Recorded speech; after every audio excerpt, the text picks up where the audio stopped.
So hello everyone. So finally NTA release कर चुका है जीपैट 2023 एग्ज़ाम की डेट, जो कि होने वाला है 22 मई 2023 को। ये ऑफिशियल वेबसाइट से रिलीज़ हुआ है नोटिफिकेशन, आप चेक कर सकते हैं यहाँ पे। 19 अप्रैल को ये नोटिफिकेशन जो है वो रिलीज़ हुई है। इस बार एक ट्विस्ट है एग्ज़ाम में कि एग्ज़ाम जो है एनटीए वो 2 शिफ्ट में कंडक्ट कराएगा। शिफ्ट 1 जो होगा वो सुबह 9 बजे से 12 बजे तक चलेगी, और शिफ्ट 2 जो होगी वो 2:30 बजे 5:30 बजे तक चलेगी। बहुत जल्दी ही ये लोग एडमिट कार्ड जो है वो रिलीज़ कर देंगे। उसमें आपको पता चलेगा कि आपका जो एग्ज़ाम है वो शिफ्ट 1 में होगा या शिफ्ट 2 में होगा, तो इसमें कुछ भी कन्फ्यूज़ होने की ज़रूरत नहीं है। कुछ बच्चे कन्फ्यूज़ हो रहे हैं कि क्या एग्ज़ाम जो है वो सेम आएगा, क्या डिफरेंट आएगा। ऑब्वियस सी चीज़ है, दोनों शिफ्ट में एग्ज़ाम होगा तो दोनों शिफ्ट के लिए एग्ज़ाम जो होगा वो डिफरेंट होगा, तो इसमें भी कन्फ्यूज़न की कहीं भी गुंजाइश नहीं है। इसमें कन्फ्यूज़ बिल्कुल भी नहीं होना है, ठीक है। तो एग्ज़ाम की डेट आ चुकी है, तो अभी इम्पॉर्टेंट चीज़ ये है कि अब जो बचे हुए ऑलमोस्ट 1 महीना जो है बचा हुआ हमारे पास, उसमें क्या करना है, तैयारी को एक लेवल अप उसमें कैसे लेकर जाना है, वो इम्पॉर्टेंट चीज़ है। उस पर हम लोगों को बात करनी चाहिए कि हमको अभी रिवीजन जो है उसको किस तरीके से करना चाहिए, एमसीक्यूज़ कितने सॉल्व करने चाहिए, प्रीवियस ईयर क्वेश्चंस कितने सॉल्व करने चाहिए, वो इम्पॉर्टेंट चीज़ है अभी। सबसे पहली इम्पॉर्टेंट चीज़ जो है, अगर मैं डिस्कस करूँ यहाँ पर, सबसे पहला चीज़ है कि आप अब अपना जो डेली रूटीन जो है, आपका जो डेली रूटीन है उसमें टाइम मैनेजमेंट कैसे करेंगे आप लोग। कुछ लोगों के जो कॉलेज हैं वहाँ पर भी जाना होता होगा, हो सकता है कि आपके सेशनल्स भी चल रहे हों, तो टाइम मैनेज कैसे करेंगे आप, वो इम्पोर्टेंट चीज़ है, ठीक है। जो भी आपको फ्री टाइम मिलेगा उसमें आप चाहें कोई भी अपना एक टॉपिक उसका रिवीजन कीजिए, या हो सकता है कि आपको टाइम मिले तो कुछ क्वेश्चंस हैं आपके जो मॉक टेस्ट पेपर के, उन क्वेश्चंस को सॉल्व कीजिए, या फिर प्रीवियस ईयर क्वेश्चंस हैं उनको सॉल्व कीजिए और कॉन्सेप्ट को बिल्ड कीजिए। सबसे इंपॉर्टेंट चीज़ है वो जो आपका फ्री टाइम है, वो जो आपका फ्री टाइम है उसको मैनेज करना है आपको अभी, क्योंकि आपको ऑब्वियसली कॉलेज जाना ही पड़ेगा। अगर आपका कॉलेज बुलाएगा आपको, आपका एग्ज़ाम देना ही पड़ेगा। अगर आप एग्ज़ाम आपके चल रहे हैं अभी, तो उसमें जब आप एग्ज़ाम के लिए प्रिपेयर करेंगे तो मेक श्योर कि उसको इस तरीके से प्रिपेयर कीजिएगा एग्ज़ाम के लिए कि वो आपको जीपैट में भी हेल्प करे, तो वहाँ पर आपका थोड़ा सा जो टाइम है वो वेस्ट नहीं होगा। दूसरी चीज़, प्रीवियस ईयर के जो क्वेश्चंस हैं, पीवाईक्यूज़ जो हैं, उनको सॉल्व कीजिए बहुत ज़्यादा से ज़्यादा, ठीक है। जो गेट के पेपर्स हैं पुराने, पहले जब गेट होता था, गेट फार्मेसी जो होता था, उन क्वेश्चंस को सॉल्व कीजिए, कॉन्सेप्ट्स को बिल्ड कीजिए। प्लस जो अभी जब से एनटीए आया है, 2018 से जब से एनटीए आया है, वहाँ के जो पेपर्स हैं 2018 से 2022 तक के जो क्वेश्चन पेपर्स हैं, एक एक क्वेश्चन पेपर के एक एक क्वेश्चंस को पकड़िए, ठीक है। एनालाइज कीजिए कि आपके जो सब्जेक्ट्स हैं, जो आपका टॉपिक है, उससे आप कितने क्वेश्चंस कर पा रहे हैं, अपनी वीकनेस को, अपनी स्ट्रेंथ को समझिए वहाँ से। तीसरी चीज़, शिफ्ट हमको दे दी गई है सुबह 9 बजे से, एक है सुबह 9 बजे से 12 बजे तक, एक है हमारे पास 2:30 बजे से 5:30 बजे तक शाम को, ठीक है।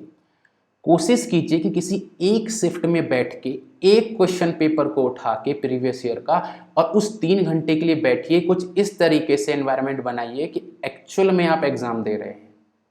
इससे क्या होगा कि आपका जो माइंड है वो सेट हो जाएगा उस एग्ज़ाम को देने के लिए। तो जब आप एग्ज़ाम हॉल में एक्चुअल में बैठे होंगे तो उस दिन आपको वो हेल्प करेगा, आपका जो नर्व्स हैं उसको कंट्रोल करने में हेल्प करेगा, क्योंकि आपको आदत पड़ जाएगी उस एग्ज़ाम को देने की उस टाइम ड्यूरेशन के अंदर, ठीक है। तो ईमानदारी से बैठकर एक क्वेश्चन पेपर को उठाइए, प्रीवियस ईयर के कोई भी एक क्वेश्चन पेपर को उठाइए, चाहे 2018 का उठाइए, 2019 का उठाइए, और ऑनेस्टली बैठकर उसको सॉल्व कीजिए जैसे कि आप एग्जाम हॉल में बैठे हो। वो इंपॉर्टेंट चीज़ है, ठीक है। देन ऑब्वियसली अगर आप तैयारी कर रहे होंगे इतने दिन से, तो आपने कुछ शॉर्ट नोट्स बनाए होंगे। शॉर्ट नोट्स जो बनाए होंगे उनसे क्विक रिवीजन कीजिए और उनसे रिलेटेड एमसीक्यूज को सॉल्व कीजिए, एमसीक्यूज को सॉल्व कीजिए उनसे रिलेटेड, ठीक है। उसके अलावा इन शॉर्ट नोट से भी कुछ ऐसी टेबल निकालिए जो आपके लिए इम्पॉर्टेंट हैं, जैसे कि फार्मास्यूटिक्स की बहुत सारी लैकमेंट के अंदर टेबल्स हैं, वो इम्पॉर्टेंट हैं। उन टेबल्स को निकालिए और जो आपको लास्ट वीक में रिवीजन होगा उस टाइम पे आपको हेल्प करेंगी वो टेबल, ठीक है। चाहे हमारे वो एंटीडोट्स की टेबल हो, चाहे हमारे ड्रग ऑफ चॉइस की टेबल हो, तो उन टेबल्स को निकालिए, एक्सट्रैक्ट कीजिए और उन टेबल्स को अपने पास रखिए, ताकि लास्ट वीक में आपको वो ढूंढना ना पड़े और क्विक रिवीजन में आपको वो हेल्प करे, ठीक है। सबसे इंपॉर्टेंट चीज क्या है, टाइम मैनेजमेंट। टाइम को मैनेज कीजिए, आप वेस्ट मत कीजिए टाइम को इधर उधर चीज़ों में अब, क्योंकि बहुत कम टाइम बचा हुआ है और रिवीजन के लिए सिलेबस जो है वो बहुत ज़्यादा है। तो उस टाइम को एक एक मिनट को यूटिलाइज कीजिए। मैं ये नहीं कह रहा कि नहीं आप 24/7 पढ़िए, नहीं, बट जो खाली टाइम है उसको यूटिलाइज कीजिए। जो आपके अच्छे दोस्त हैं जो तैयारी कर रहे होंगे ऑलरेडी जीपैट की, उनके साथ डिस्कशन कीजिए, जीपैट के क्वेश्चंस को डिस्कस कीजिए, उनके साथ टॉपिक्स को डिस्कस कीजिए। और हाँ बिल्कुल, PYQs जो है प्रीवियस ईयर के जो क्वेश्चंस हैं वो बहुत ज़्यादा आपके कॉन्सेप्ट को बिल्ड करने वाले हैं। वहीं से आपको पता चलेगा कि कौन सा टॉपिक जो है वो बहुत ज़्यादा इंपॉर्टेंट है। आप लोगों को पता होगा, मैं जब भी बात करता हूँ मैं हमेशा मेजर एंड माइनर सब्जेक्ट के हिसाब से बात करता हूँ, तो रिवीजन को भी अभी भी मेजर और माइनर के हिसाब से ही कीजिएगा। जो चीज़ें आपने अभी तक अच्छे से तैयार की हैं उनको और अच्छे से तैयार कीजिए, और जो आपकी तैयारी है उसको एक लेवल ऊपर लेकर जाइए। कॉन्फिडेंट रहिए कि हाँ मैंने तैयारी अभी तक की है, और उस कॉन्फिडेंस को रखिए अपने पास। और जब आप MCQ सॉल्व करेंगे तो कॉन्फिडेंस आपका और बढ़ता हुआ चला जाएगा। ठीक है, याद रखिएगा कि ये चीज़ अगर आपने ये प्रैक्टिस कर ली, किसी भी एक शिफ्ट में आप बैठेंगे और उस शिफ्ट के अंदर आप बैठकर एक क्वेश्चन पेपर को सॉल्व करेंगे, तो ये डेफिनेटली आपको हेल्प करने वाली है वहाँ पर, बशर्ते आपने वो चीज़ ईमानदारी से की हो।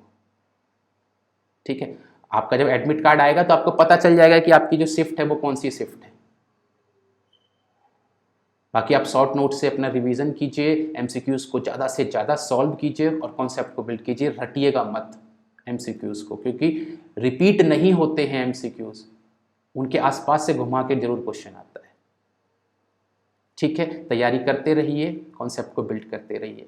Thank you.